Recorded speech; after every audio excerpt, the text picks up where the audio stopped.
This show is sponsored by HiveMind CRM. It is more than just a CRM. It is a real estate and business mastermind that comes with an all-in-one CRM. You can have unlimited websites and users. You can call, text, RVM, and email all in one user interface. And you can set up custom automations for any type and multiple businesses. 65% of companies start using a CRM system within the first 5 years of business. Once implemented, the HiveMind will save you on marketing, give you more time, and make more money. One of our users had his first $100,000 month using our system in June. We want to see you automate and accelerate your business. Text us at 210-972-1842 for future meetings, and of course to get our $1 course on how to make more than 6 figures on one land deal. You can schedule your free demo today at hivemindcrm.io. In the industry, you gotta have more tools in your tool belt. You can't just do properties anymore, multifamily. You also have to touch base on land, right? And then a lot of you here who don't already have a CRM, we have to understand that you need a CRM as well.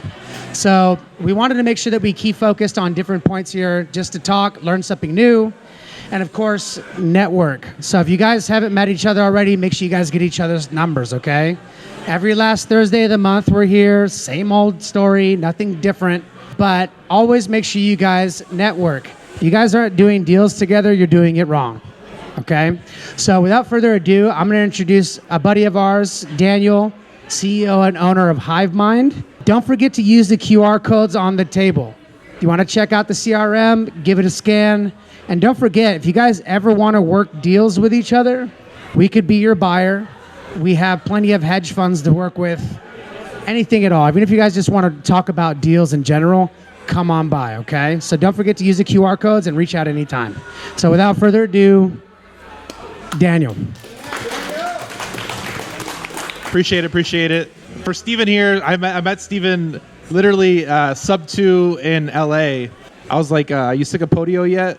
And that was the question I asked him. And he can attest, he's like, yeah, I'm sick of Podio. But we're going to cover a lot of different things. But a lot of people in this business is, you got to ask for the business. It's the bottom line. You got to ask for the business. For everybody that doesn't know me, my name is Daniel Martinez. I am Daniel HiveMind on Instagram. I've been in real estate for 4 years. So a lot can happen in a short amount of time. But part of why I'm here is I just decided to make a decision to start entrepreneurship one day. And as crazy as that seems, there's never a good time to start it. So there's never a good time to start entrepreneurship. So you got to just dive in. For everybody here, if you haven't done your first deal, it took me 7 months to do my first deal. And I contracted a lot of houses, and it didn't work out for me very well. I was living in Georgia at the time, and I contracted like a house, had it closing. I was going to make $25,000 when I signed it. Friday, the Monday before close, or the Friday before close on a Monday, the seller actually passed away. So I lost out on that deal, and I really didn't know when the best time to follow up was. So I'm just like, I filed a memo on it and wait. And I've checked back like a year later, and they sold it again for the same price. And this is pandemic, so it was probably worth $50,000 to $100,000 more. So follow up is really, really important, and houses are not. And I'm gonna make a joke about that throughout the whole time, because we do land, 100% strictly land, and I'll cover the reasons why we do land as a whole. But I used to be a truck driver, so for everybody out here that has a 9-to-5 still, I mean, I used to literally drive trucks. About 3 years ago, I was still driving trucks. My first company I started was a trucking company, and it was one of those things where like I wanted to do entrepreneurship, but I didn't know exactly what I wanted to do. And I had a CDL, so I'm like, let me just start a trucking company, and kind of drove down that route. I did that for 2 years. Ended up grossing like $550,000 in 2 years. Sounds like a lot of money, right? Who thinks that's a lot of money? I lost $100,000. So I lost $100,000 in trucking, even though I made $550. But it shows that not all businesses should be run by you. So you get to think about what the outcome and energy that you're putting out there is worth for the right, you put it to the right things that you're going to generate results.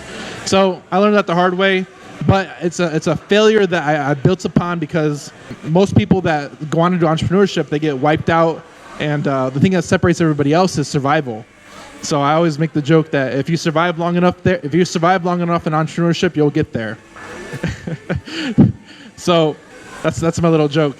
But for everybody here, like I said, I went through that struggle of through the trucking business, and I'm a product of podcasting because I used to drive a lot, so you listen to music. And when I was already making the decision of doing entrepreneurship, I'm like, man, I have to do something better with my time, because if I'm literally have all these hours and I'm just listening to music, what value do you really get from that? So I started listening to a lot of podcasting, and that's what really opened my eyes to real estate, and that's how I kind of ended up down this road. So when my trucking company was going to heck, when my trucking company was going, I was like, man, I need to do this real estate thing. So I kind of fell down the YouTube rabbit hole and the podcast rabbit hole of podcasting.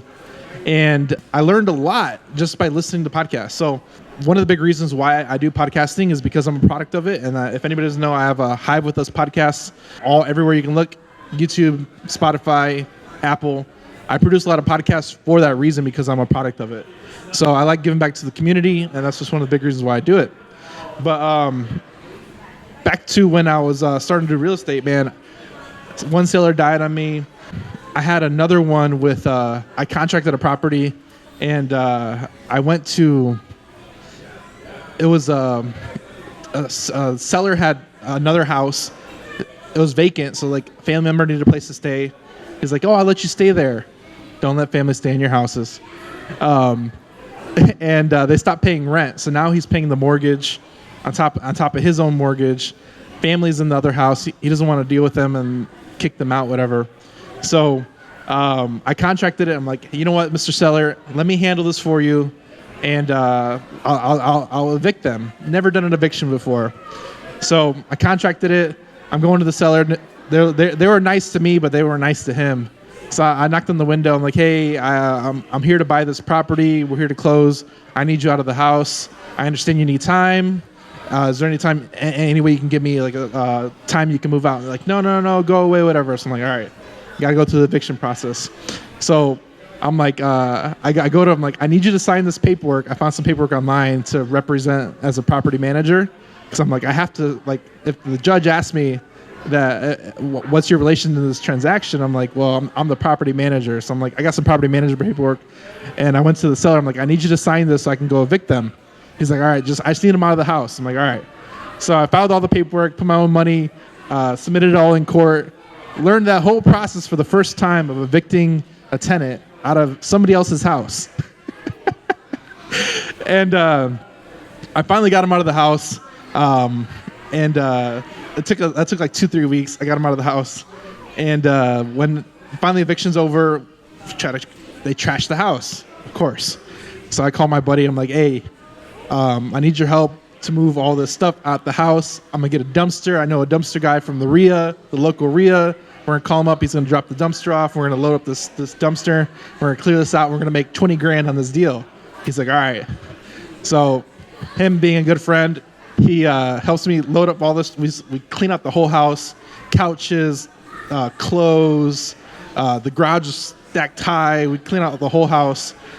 We didn't vacuum it, but it was trashed. It was trashed, and we got to finally get it cleaned out. And I'm like, okay, now next is the buyer. So I find a buyer. Buyer comes in. He's like, with the repairs necessary, the numbers don't make sense. Man. So I learned about subject 2. So I'm like, okay, what if the mortgage stays in place? Do your numbers work now? He's like, yeah. I'm like, all right. So I go back to the seller. Hey, I need you to leave the mortgage in place. I need you to leave the mortgage in place because the numbers don't make sense with the equity that we could potentially sell it for, and with all the repairs that are required, we have to do this. So go get more paperwork. Hey, I need you to sign this paperwork now too. So he agrees to sell sub 2, and we get to the closing table, and the seller's like, my car's broke down. I can't get to the title company. And me, my smart person, I'm like, the title company I chose is somebody from the RIA. Hey, use this title company. So I use it hour and a half away on the other side of town. So I'm like, all right, I'm gonna come pick you up in 30 minutes. Let's go. So I pick him up Talked with him all the way to the closing table. His wife shows up because she was somewhere and she had the car. That's why he couldn't get to the closing. The title company I was using, I guess, they worked with wholesalers, but they didn't pull title till last minute because deals fall through all the time, which I really don't understand that, but now I understand it. But not back then, I'm like, why didn't you pull title? So they're pulling title right when we get there. They're doing all the paperwork. The lady's like, Daniel, come here. I'm like, oh no, what's going on now? So she pulls me aside and she's like, did the seller tell you that he has an underlying credit card lien that's $30,000? No, he didn't tell me that. Okay, so we can't do the deal? Nope. I have the buyer in the lobby ready to sign. He knows I'm signing. He knows what I'm making. I was going to make like $15,000 to negotiate it down. I'm like, this is ridiculous. Now I got now I gotta drive home for an hour and a half with my tail between my legs. I was expecting to drive home with a check, but nothing. So after my experience with houses, I'm like, man, there's got to be a better way. So I started how I got into real estate was I took a course. I bought a course for $250, and there was a guy in that group. He's like, I'm doing land. And I'm like, what? Land? Why would you do land? So for everybody that was like, why would you do land as a wholesale deal? Well, because it doesn't cash flow. Well, why would you do that? Because they're motivated just by owning it. So they have to pay taxes. So with houses, they know they can rent it out. They know they can sell it. They know they can let their cousin live there. They know they can Airbnb it. They know they can put anything they want. They can do all these options. They can leave it empty for all they care. They have all these options. With land, it's just there. It doesn't produce income, doesn't cash flow. They have to pay taxes every year, and it's just there. It says nuisance. It's usually free and clear, passed down from generation to generation. They've never seen it before. It has no value to them. How is that beneficial? Well, it's beneficial because there's no emotional attachment to it. It's easier to negotiate. It's easier to negotiate a seller finance because there's 100% equity, and you can cash flow it by seller financing using creative finance, which is why we're here, creative finance, right? So all this stuff to leads into kind of going on the land game. So my first deal, I'm really an introvert, really introvert. For me 5 years ago, I'd never be doing this ever. And with cameras around, being mic'd up, doing YouTube videos, never in my life would I have thought I would ever end up down this rabbit hole. But here I am talking to you guys. So for everybody about that is just, you got to get out of your comfort zone sometimes, and you don't know where the path is going to take you, so you just got to do it. So my first contract that I got, I was like, I'm like, let me just do a website. So I got a Carrot website. Everybody had Carrot websites. Let me just get a Carrot website, and let me do some ads. I'll throw $5 a day at it and see what happens. So I had this lady come in and I was targeting land. She's like, I have this property in Florida that I keep on getting fined from the city for people dumping on my property. So I'm like, okay, all right, let me see what this is worth. Oh, and another benefit of land, there's not very many comps, depending on the area. But good thing with Florida, there's a lot of little infill lots that have good comps. So I comped it, and I was like, this thing's about $20,000. And what I know about land is, yes, you can sell it for full price, but at this time, I'm like, if you really want to move it fast, you got to sell it at a discount. That way, everybody's like, oh, I'm buying this at a deal, just like you do with houses. You sell it at a deal, at a discount. So I was like, things are worth about $20,000. If I can get this for around $5,000, it's going to be a deal. It's going to be a good deal. It's not going to be maybe like $5,000, $10,000. We'll see what we can do. So I shot her an offer, and this is all through email. I never talked to the seller. I emailed her back. Would you take $4,230.32? Is she gonna take that? So she responds like an hour later, like, I'll take $5,000. I'm like, yes, $5,000. That's exactly what I wanted. So I sent her the contract, locked it up for $5,000. I was like, what do you do now? You put it on Marketplace, Facebook Marketplace. It's the best place to sell deals. So I put it on Facebook Marketplace for $12,000, and I found a buyer in 2 days. My messenger started blowing up, and a buyer came in. He's like, "I'll buy this $12,000. Take it off marketplace. I want to buy it right now." I'm like, "All right." So we negotiate the whole thing, and $12,000. I'm like, "I'm ready." I'm like, "I'm gonna send you the purchase sale agreement right now. Let's get this done." He's like, "All right, I'll sign it tonight, and I'll let you know first thing in the morning." So I send it tonight. I wake up in the morning, and my phone's blowing up because I gave him my phone number. I'm like, "Who's calling me?" And guess who it is? It's an agent representing the buyer. And I'm like, "I just negotiated everything out. I don't even need you. Like, come on, Mrs. Agent. Like, this is already a done deal. The terms, the contract's already out there." And she's like, "Well, the buyer called me and he wants me to represent him." So in my head, I'm like, "What's 3% of 12 grand? You know what? I'll pay I'll pay your fee. I'll pay your fee." So after she agreed to work with me, she's like, "Can you up my payment to $500? The title company's an hour away." I'm like, "Yeah, I'll give you $500. Just make sure he signs." And that's my deal, man. I made $6,000. Had to pay the agent $500. I made $5,500, and I've been doing land ever since. And that's kind of how I fell into it. And me and my partner, the one that in that Facebook group, we took the same course.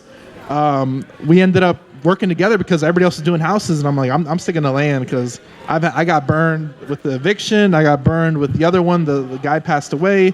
I'm like, man, and that was like seamless. I never talked to the seller, never talked to the buyer, never talked to the title company, and I did the whole transaction via email.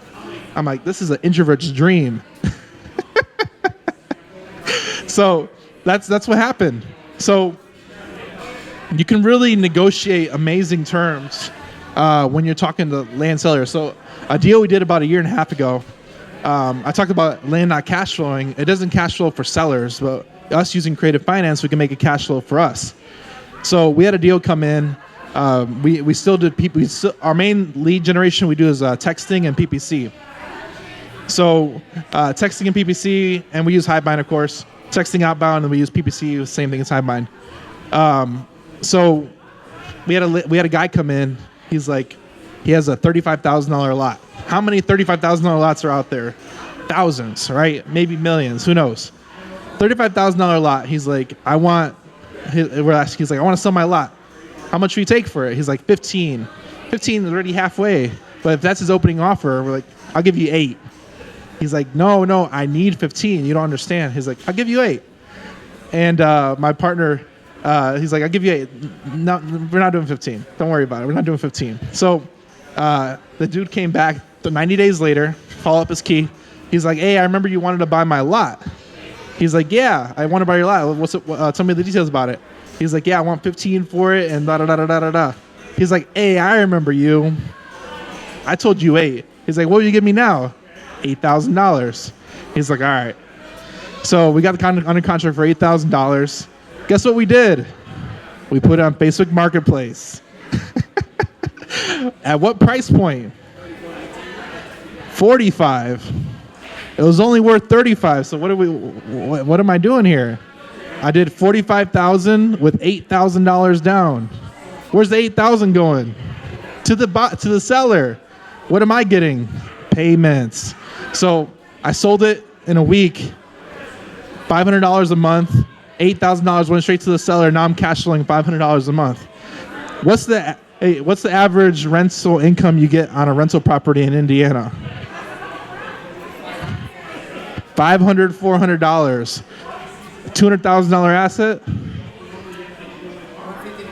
$150 to $250. So he has a $150 to $250,000 asset, cash flowing $500, $35,000 lot. I'm sticking to land. I'm digging in.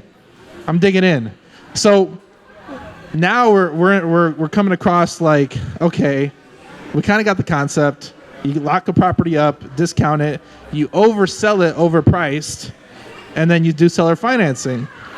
How big of deals can we do? All right, now we're talking. So the average wholesale fee is $20,000 across. I know it's different here for the people here in California listening to this, watching this later. It might be different here, but everywhere else is about $20,000. And most of the land deals were doing $50,000, $60,000, $75,000 on each lot. So we're like, okay, if we're beating the average wholesale fee on land, raw land with no utilities, no nothing, floodplain, it doesn't even matter. People want floodplain properties too. So we're like, okay, if we're doing these numbers on land, let's just do bigger deals. So we started targeting bigger lots. So last year we bought 107 acres. What do we do? When you buy, we use seller finance, creative finance. We negotiated $200,000 down, $800,000 seller carry, and we subdivided the 107 acres into 10, 11 acre lots, or it was like 9, 10, 11 acre lots. That's right, 10, 11 acre lots, and then we subdivided. So I don't do any deals here in California, none, all in Texas. And the reason why is because my partner's there, and for all the introverts out there, I don't do none of the front end sales. So I'm a sidebar here. When you partner with other people, you don't have to do all the things required to do in real estate. There's acquisitions, there's marketing, there's sales, there's dispositions, there's transaction coordination. There's all these things that come with a real estate business. But if you partner or outsource, you don't have to do all the things you don't want to do. So everybody talks about build your strengths, build your weaknesses. Let all that stuff go. Focus on your strengths and partner or hire your weaknesses. You can go a lot further. So my partner does all the sales. Guess what? I work from the house. My family's like, I'm originally from Chicago. They're like, how do you deal with California traffic? And I'm like, yeah, I literally roll out of bed, go straight to the office, and I'm at work. Like, what's the commute? I don't know what you're talking about. So, back to the 100 acres. We bought 100 acre seller finance, $200,000 down. We got private capital to put the $200,000 down, $800,000 seller finance. If you pull out, if everybody that does financing with the 10 BII, it's like $3,000 a month. We're like, we'll give you $2,500 a month with a 2-year balloon. And we're just trying to make up numbers, trying to keep that payment down as low as possible just so we can do what we need to do. So in Texas, you can subdivide large acreage into 10, as long as it's 10 or more acres, you can subdivide that lot as many times as you want. So 100 acres, 10, 11 acre lots. All you need is an engineer to cut up that property. So what we're doing, we're just like wholesaling. We're using paper, cutting it up, and then subdividing into smaller lots. And then when the lots are smaller, you can sell it for more price per acre. So that's what you learn. So the bigger it is, the cheaper it is. And when you cut it down, you essentially force appreciation. So that's what we're doing. So that lot, it took us 9 months from close, from the $200,000 financing to we sold all the lots. We ended up making $200K in cash and $200K in notes that still pay us. So now we're making money off of transactions that we did and cash flowing that deal. So now we're like, we need to do more of these. Let's go. Let's turn it up. So now we're strictly targeting larger assets, do the same process. We sold all those deals on Facebook Marketplace, and that's our whole strategy. Large acres, cut it down to small acres so that people will buy it. We're seller financing it and creating paper, and then cash flowing that deal for whatever we need to. So we sold off the notes to pay off the seller, pay off our private capital, and then we kept the rest of the notes. And that's how we got the spread that we did. So right now, we bought 125 acres about 45 days ago outside of Dallas for $175. We bought it for like $1,300 an acre. And it's actually on sale on market right now for $600. What are we offering? Seller financing with $200,000 down. I'm getting really repetitive here, but I want you guys to understand that you can really do this with seller financing and creating opportunity, especially with land, because you can get a really good deal if you talk to enough people. That's just the whole strategy. So how do you talk to a lot of people, Steven? Hive mind. So we text a lot of people, and it's just a numbers game. people want to sell their house creatively with down payments, with 100% seller financing by talking to a lot of people. That's it. It's I think it's Brent Daniels, it's TTP. Talk to people. That's it. If you talk to enough people, people will negotiate with you and give you the terms you want to make a deal happen. So that's our whole strategy. We're using creative finance. We're using subject to. If loans in place or not, we're taking over payments and we're giving them the money they want. As interest rates are going up, it's going to make more opportunity for us. There's properties on the market right now in every market that have been listed, especially land, for over a year. How motivated are the sellers? Really motivated. And especially with high interest rates, you can negotiate seller financing.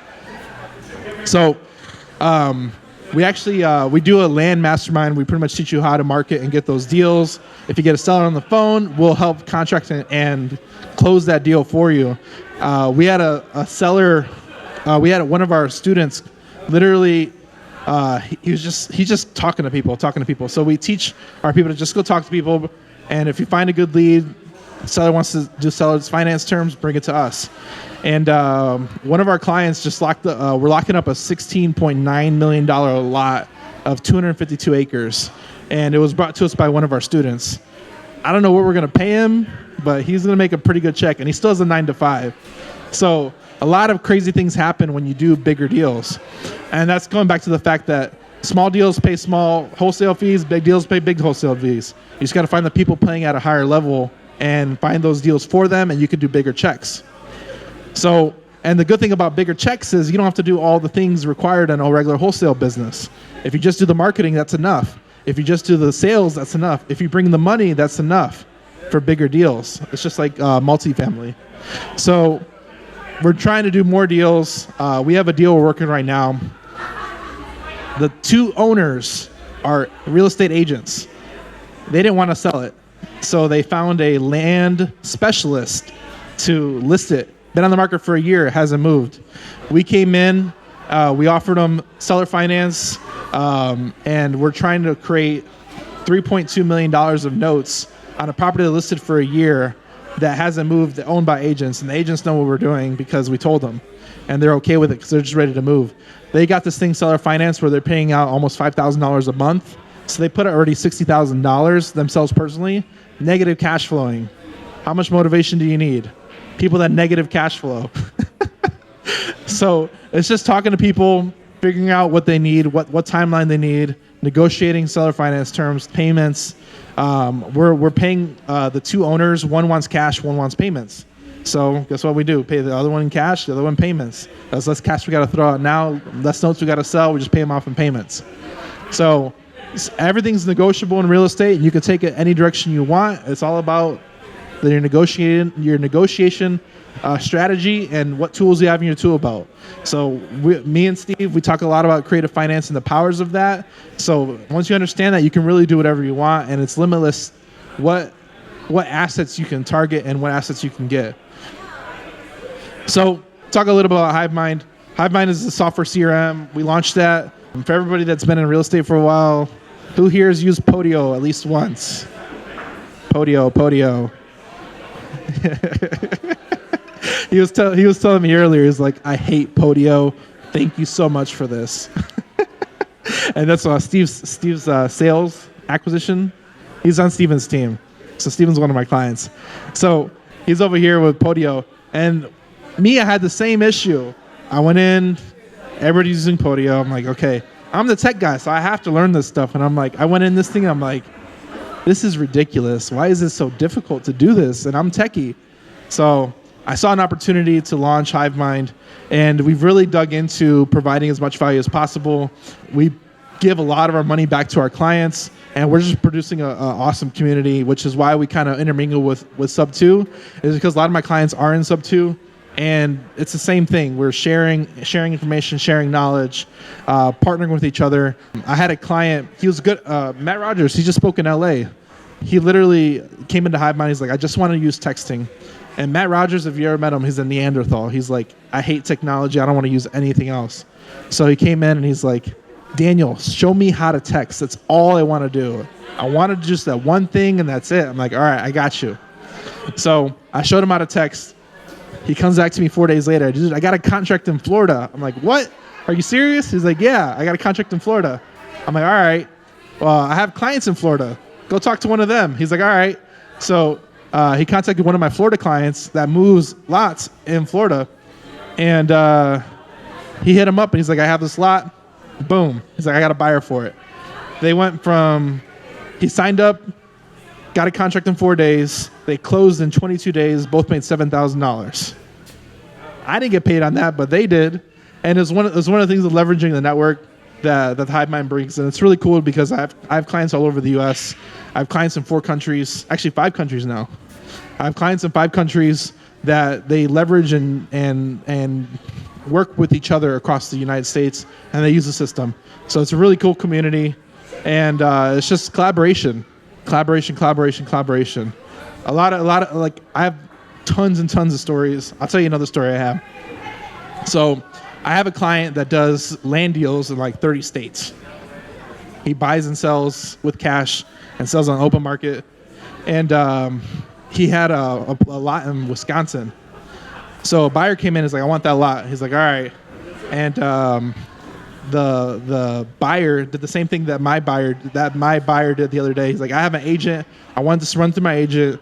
And he has to go through him. He has to approve all the documents and all this stuff and all the stuff with the title company. So he's like, all right, let me talk to your agent. So your agent starts talking to him. And there was an agent from Wisconsin. My seller, my client buyer is from Massachusetts. And he starts talking to him. And after a few minutes, like, hey, are you so-and-so from the HiveMind? He's like, yeah. He's like, I'm from the HiveMind too. I know Daniel very well. I talked to him yesterday. I'm like, what?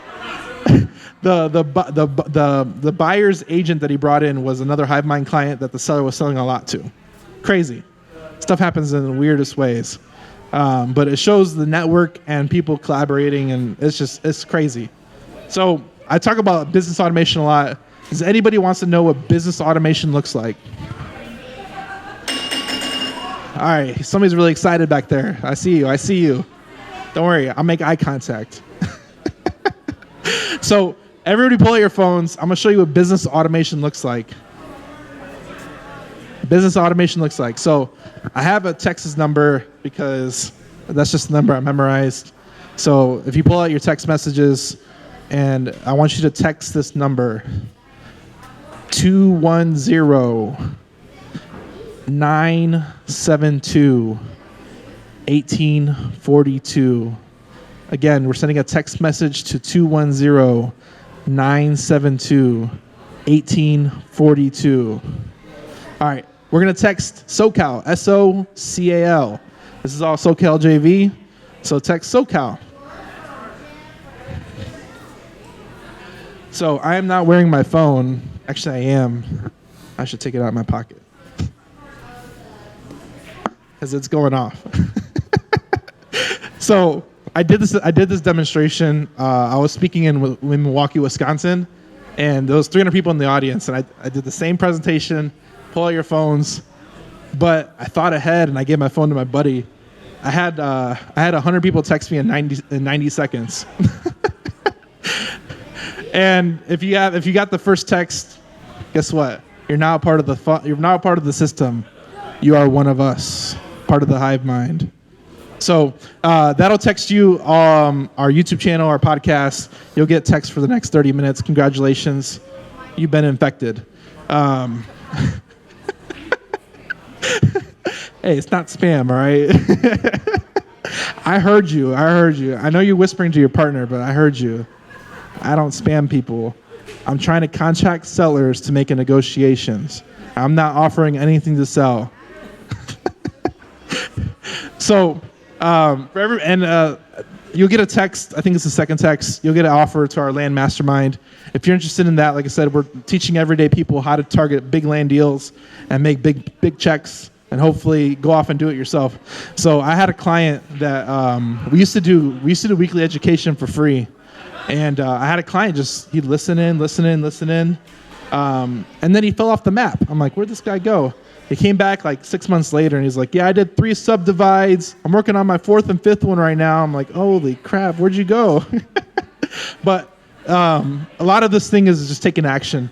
You can get all the information in the world, but if you don't take action, it goes out the other ear. So everything I said, you got to take action on it. I did a podcast today with a guy, and he's like, I learned. He said he was listening to another land guy, and he's like, I learned the list to pull is to out-of-state owners, and then I left the call, and then I pulled out-of-state owners, and I did $700,000 in land my first year of gross profit. And he's like, the whole thing is taking action. So for everybody here, target land, out-of-state owners. Land is an underlying motivation for everything because of negative cash flows. You can really find a good deal. You can make big deals happen. They're just zeros. So go out there and make big checks. There you go. So let's open it up for some questions, all right? Now, you guys understand that you can make money just by selling land. So does anyone have any questions they want to kick off? Anybody getting in any land deals tomorrow on Facebook Marketplace? Yeah. This might be a dumb question. Is there possible to have a lien on a land? A lien on land? Yeah. Yes. What do we do with liens? We take over subto, just like houses. So that $2 million deal with the agents, there's a $1.4 million underlying lien that we're trying to take over subject to. That is just a regular everyday owner. So our strategy with that one is we're trying to keep it in place and just negotiate a partial release of lien that we can take over and subdivide the properties. And hopefully we'll give them extra points because he's at 5% interest. Our goal is to bump it up. That way we can keep the lien in place so we don't have to bring up that $1.4 million to do that deal. Do you do a title search when you buy land then? Yes, title search. We still use title companies just like people that do houses. We contract, everything goes to title. We make sure there's no underlying liens, all that stuff. If there's stuff in first, second position, we determine that, and we do a lot of trouble title stuff in Texas too. So if there's stuff in second, third position, and if we're getting that first position, whatever that is, we can leverage that. If there's lien or IRS, we can always negotiate that down. So it really depends on, like, we always do a title search and try and see what liens are there and see if we can remove them or negotiate them down, because these are always negotiable.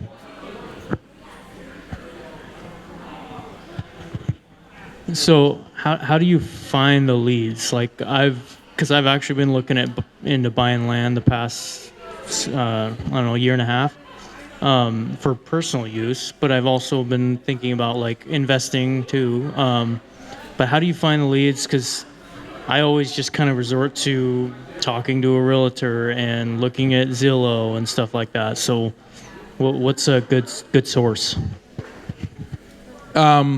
There's list providers, so data source, priced, and you can do driving for dollars. You can do all the same bandit signs looking for land. You can target listed properties. Like there's tons and tons of resources out there. I'm working on a deal in Atlanta that I literally Google mapped for dollars. I found this big old chunk of land near the city that was owned by one person, and I just sent him a postcard. And I found out who the owner was and sent it to his mailing address. And he's like, how'd you get my information? I'm like, it's on the county. So it's pulling a list, skip tracing it, and like for us, we pull a list, skip trace it, and we do PPC. So we text and PPC. That's all we do for lead generation. And do you ever deal with like a realtor or anything? We sell with realtors on the other end because selling, when it comes to the sell side, you just pay them the 3% and you don't have to we don't have to worry about it. Most of the time they'll do transaction coordination for you, so you just let them do their thing. We make enough money. We can give some away.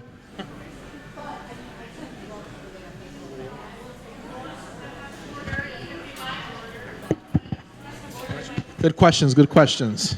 So it's inevitable that when you guys start marketing to sellers, someone's going to tell you they have some land, right? Yes. So how are you running your numbers? Like for somebody that's just starting out, Yeah. and they get an opportunity for some land, how are you running numbers on the fly? We use just the resources we have. Like there's some people that use like PropStream and stuff like that. Literally, we use Zillow. We find a price per acre for the similar size lots that's sold in the area, and that's kind of gives us like a base ARV of what it is. And we just need to be loosely close because we're always gonna. If we get this thing at a good price, we can always sell our finance and raise that price on the back end. So we're actually creating comps whenever we sell our finance.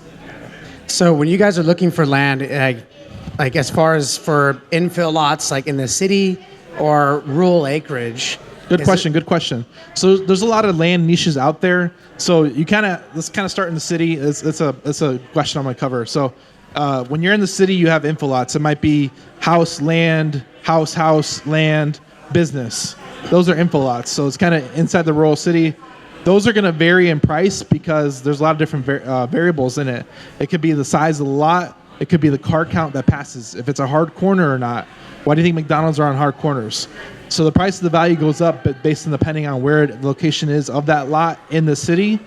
Us personally, I have a client that he's done multiple six-figure months just targeting those lots in general in Florida.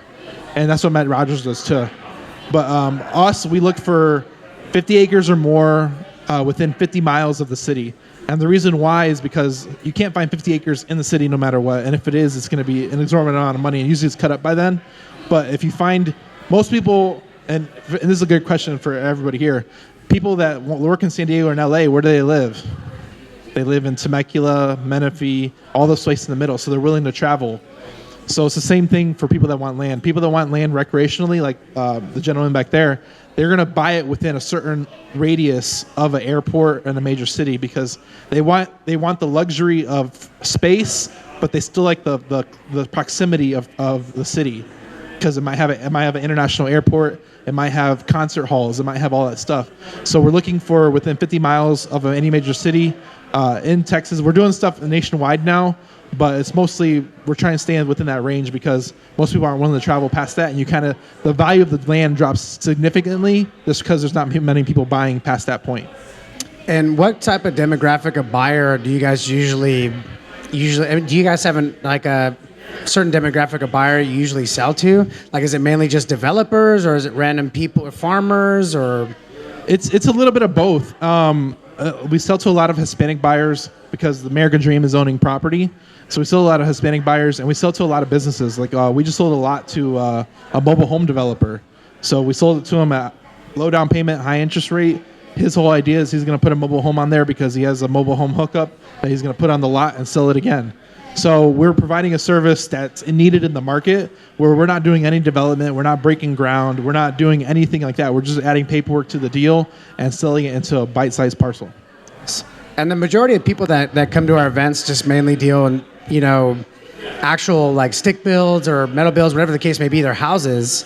So when you guys are locking these land deals down, what type of agreements are you guys using? Did you just have your attorney draft one up, or is there a mock one that you can share with everybody here?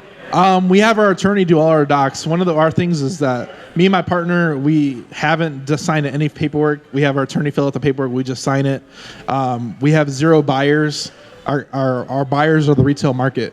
So think about this. If you're contracting houses, you have to sell to an investor who's going to sell it to the retail market. So you have to divide your potential spread on the deal. Us, we sell straight to the retail market. So we don't have any buyers. We take that whole wholesale price to retail, and that's why we make so much money. Got it. Awesome.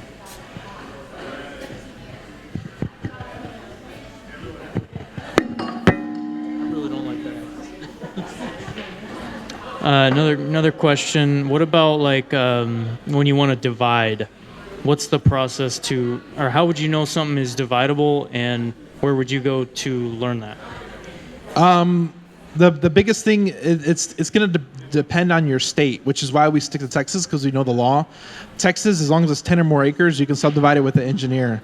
I don't know the law here in California. I'm sure we can look at it and figure it out, but we just haven't done any deals here to know what the law is here. But in Texas, it's 10 or more acres. You just have an engineer. We have an engineer, part of our team, that'll do it for equity. And that's no money out of pocket. How did you go about finding a buyer's list for land? Like, did you just put it on Facebook Marketplace? Like, to find developers? Right now, we have no buyers list. We sell straight on the MLS. We put it right on the MLS and let the agents sell it. And one of the ways we move it on the MLS is we offer seller financing. So all the deals that sit in the MLS, they're trying to get their cash price right now. Whereas when we sell our properties, we're always offering seller financing. So that's why our deals move.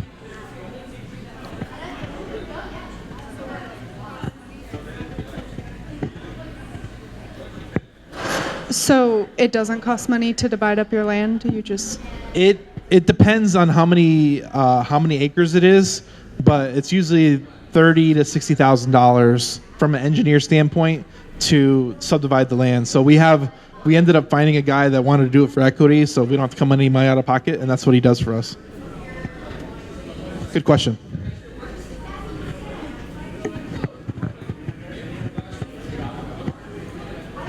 All right, so Matt Rogers is mainly Florida and you're mainly Texas, and you said you have a network within HiveMind. Yes. So let's say if I get something in like Idaho, then I will reach out to you in HiveMind? Honestly, you just post it in the group. We have a lot of clients in the major metropolitan areas, metropolitan areas. Wow. Okay. But Idaho, I'm sure we have somebody I can link you up with. Everybody knows somebody. And if you just put it out there, somebody will respond. Okay, awesome. And then you said you don't really touch California right now, but is there... A lot of people are not concentrated on California, so would you do California if the opportunity arose?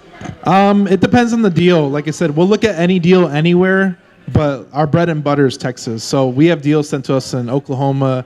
I think Steven has one in New Mexico. We'll look at deals in other places. It's just we really have to do a little bit more of our... We have to stretch a little bit on those. Where if it's Texas, we'll know really quick if it's a deal or not. So Dallas is a place that you do, or out of 30 Dallas, minutes, an hour outside of Dallas? We bought 120 acres, literally 60 minutes outside of Dallas, that we're trying to move for 600, and we bought it for 175. Perfect. Yeah, Dallas is hot. As Steve mentioned, when you reach out to sellers, some of them always have some land, right? So that happened here. It was a duplex in Claremont. Didn't make sense for creative or the way he wanted to structure it. But he's got land in Kern County, a tiny lot. Is that something someone would be interested in helping him out for? I don't even know what you would do with it. It's not even that large, but... Somebody will buy it at the right price. Somebody will buy everything. So should seller finance it. Seller finance it, legit. Our whole thing is that we like doing large parcels that have value because the paper is worth a lot more. Sellers ain't going to default on it. That paper, once you sell it once, it's going to stay there for a long time. So with small little lots, you can do it. It's just not our strategy. We're trying to create good paper that we can leverage. Mm-hmm. And by paper, you mean your notes? Yes. Okay. Yes. Cool. You mentioned you were a truck driver. It's funny because I drive for UPS too, and every time I drive through like Oklahoma, I see like billboards saying acres of land for 180,000. Who are the end buyers for that? Like I get that you get the land, you lock it down. Who really is buying that land and what for? It doesn't really make sense to me in that regard. So middle of Oklahoma, it comes down to that proximity. There's nothing out there. Yes, those properties move hands, but it's really hard to find a buyer because it's just nobody's buying out there. There's no movement. The whole reason why we stay within proximity of big markets is because people are always expanding out into further markets. So people always think, where's the opportunity in land? Well, it's ever growing. As communities grow and shift, they expand into land that's not taken. So 6% of the U.S. is land. So think how much proximity there is. So as a city grows, it just takes up, and that value of land becomes more and more and more. So there's always opportunity just outside the city lines, and it's always ever expanding. Right, but so who really are the end buyers then? Who buys these deals from you? Well, it's people that have. Oh, that's a great question. So people that buy houses, what are they going to do with it? It's an investment that they're going to live in, that they're going to Airbnb, that they're going to rent and rehab, or let their grandma live there. Who buys land? People that can afford to. They need it for recreation. They have a plan to build something on it. They have a clean slate. So with land, once there's something built on a property, it's kind of set forever. Like, it's really hard to change the zoning and tear that house down and build a multifamily. So once you build that first thing on it, that's kind of what it's going to stay for a long time, for a very long time. So with land, you kind of, it's for all people that do stocks, it's you're buying at the bottom.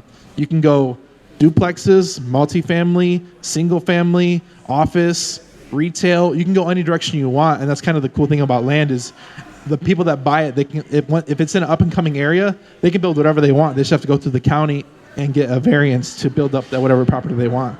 So there's a whole people that strategies that they target infill lots in populous areas, and all they'll do is they'll buy it at retail prices, and then they go to the city, and this is called a variance. They'll go to the city, hey, can I build 20 multifamily units on this? Oh yeah, you just need this permitting and engineer to draw up plans. All right, perfect. Engineer draw up plans. They'll do all that stuff, and now that same property has tripled in value, quadrupled in value, just because they did the paperwork for a new build, and they don't have to build it. There's builders out there that are looking to buy that paperwork and that land as a package, because it's essentially on a silver platter. They don't have to do that work. So there's companies out there that all they do is they buy contract land, do a variance, and sell it off to builders that are actually going to build, and developers. All right, thank you. Oh yeah. Wait, 1 second. So you mentioned that you want to be within 50 miles of a major metro area. Like, Yeah. is there population size or anything that you're looking at specifically, or just like looking at Houston, Austin, just like the obvious major ones, or what's your cutoff of what you're considering? It's just 50 miles. The reason why Of anything. of anything, that's where we call it like the donut.